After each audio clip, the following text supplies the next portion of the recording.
Kurt Campbell is the US State Department's most senior official with responsibility for the Asia-Pacific region, and he asked to come on the program to counter the damage from today's exposure in Fairfax newspapers of the US Embassy cables critical of Prime Minister, or then Prime Minister, Kevin Rudd's foreign policy record. I recorded this interview with the Assistant Secretary of State for East Asia and Pacific Affairs in our Washington studio. Kurt Campbell, Australians woke up to a headline this morning that said, US condemns Rudd. What do you say to that? I have to say we've been living over the course of the last 2 or 3 weeks with just enormous challenges. Every day we wake up, issues associated with Wikileaks. It's been extremely difficult for us. And to be perfectly honest, this is another one that causes us great heartache.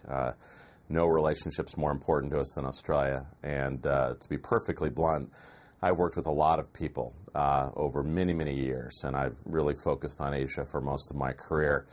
Few people have made such an impression not only on sort of the foreign policy, national security imperatives of a country like Kevin Rudd has done in Australia, but he has an enormous respectful following in the United States and throughout Asia. So I think these are just deeply, profoundly unfair, and he's just taken some very unfair shots, and I think it's important for both friends and admirers to stand up and speak out, and that's what I'm doing here tonight. But does that mean that your own embassy in Canberra is out of step with the sentiment at the State Department and the White House level?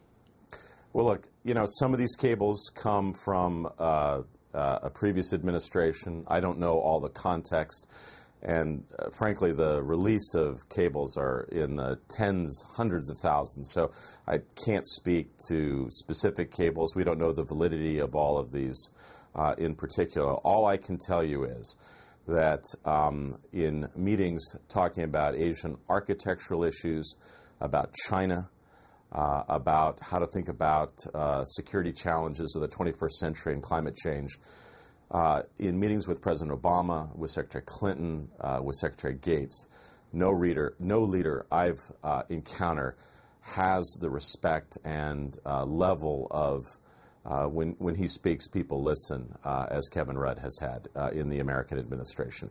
And I say that with no bias. I've seen very clearly how much he punches above his weight, and frankly, how much Australia punches above its weight in our diplomatic undertakings. But everything you're saying right now is going to be seen by a lot of people as an exercise in damage control, that these are the things you have to say to undo the damage. Look, all I can tell you is that this has hit us broadside in almost every country. I've not talked with Foreign Minister Rudd about this.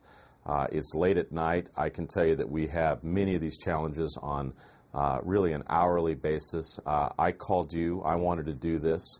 I don't see this as damage control. I see this as stating very clearly how I see it and how our government sees it. When we look at what Foreign Minister Rudd has accomplished in terms of, we would not have joined the East Asia Summit if it weren't for his prodding.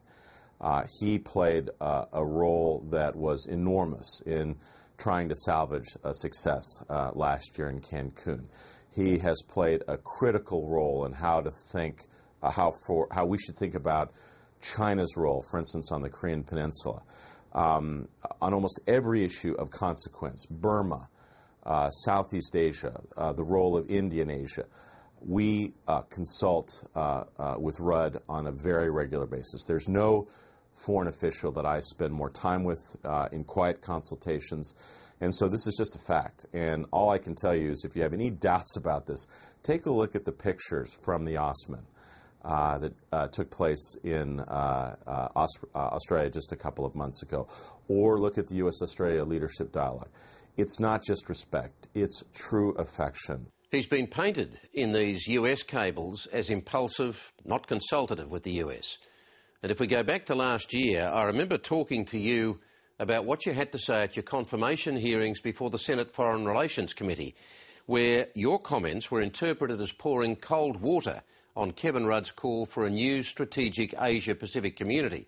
Was that a case in point? No, I disagree with that. And in fact, if you look at what I said, I tried to be very clear in my confirmation hearing where the United States stood and where I stood. Confirmation hearings are, your whole life is hanging in the balance, and you're stressed, and you've been up for days preparing, and so sometimes things come out slightly different. And what I tried to convey to both Foreign Minister Rudd and to the mission here was that, I think my tone wasn't exactly right. The truth is that we came out with a slightly different position than the one Foreign Minister, then Prime Minister Rudd, advanced. However, the overall conversation in the United States, we weren't even thinking about joining the East Asia Summit. We weren't even thinking about engaging deeply in Southeast Asia. His role was decisive. Everything I've seen in my interactions with him, he's deeply consultative.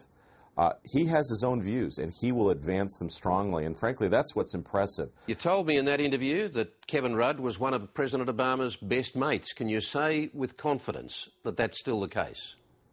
Yes, but I think as importantly today, remember, Kevin Rudd is now serving as Foreign Minister.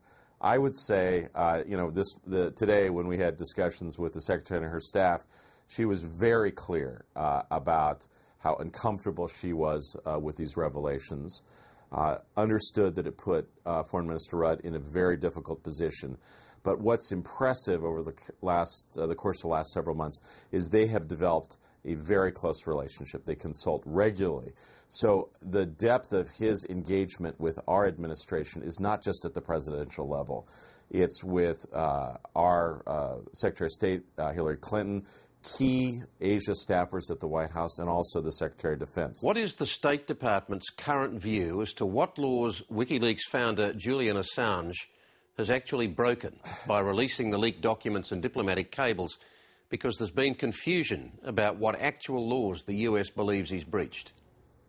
To be perfectly honest, Kerry, I am not a lawyer.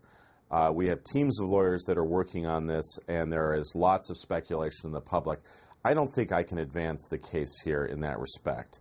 And so I'd best not talk directly about those issues. All I can tell you is that, as you well understand, they have been deeply challenging, embarrassing, and they've created great damage. But I will also say we have enormous, important work to do in the U.S.-Australian relationship. And I am proud of what we've accomplished and what we need to accomplish in the future. And I stand by the relationship, and I stand by our relationships inside the Australian government. Kurt Campbell, thanks very much for talking with us. Thanks very much.